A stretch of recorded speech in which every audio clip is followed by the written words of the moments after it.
So today I want to talk about one of the most iconic British... It's German! What? German? Yes! Today I want to talk about one of the most iconic German brands that's ever been. Dr.Martens. Welcome to another episode of Behind the Brand. All starts 1945, Germany. Dr. Klaus Martens. Dr. Klaus injured his foot skiing.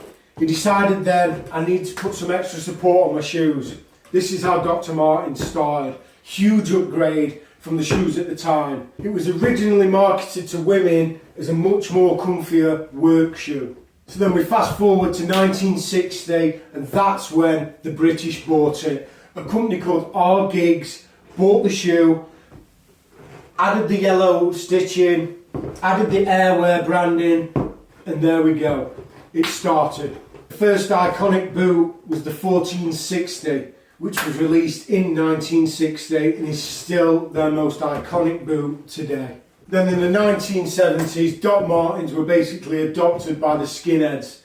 It made a huge difference. It was very anti-establishment, very punk. They loved it. 1980s to the 90s, it was worn by grunge bands, Britpop bands, every kind of brand you can think of. Artists like Nirvana, The Clash, The Cure, these made the boot so desirable. To the 2000s, and everybody was a bit bored of Doc Martens, dare I say it.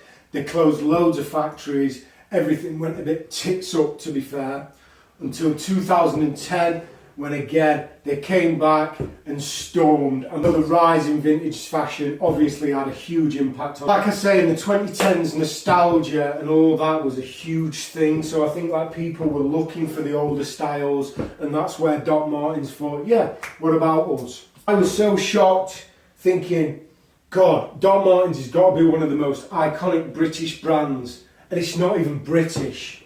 I find that crazy. But now we come today. Still loads of pairs made in England. By the way, if you're a buyer and you see made in England, always pick those Docs up. Yeah, thanks for watching another episode of Behind the Brand. I hope you enjoyed that. Doc Martens, thank you and take care.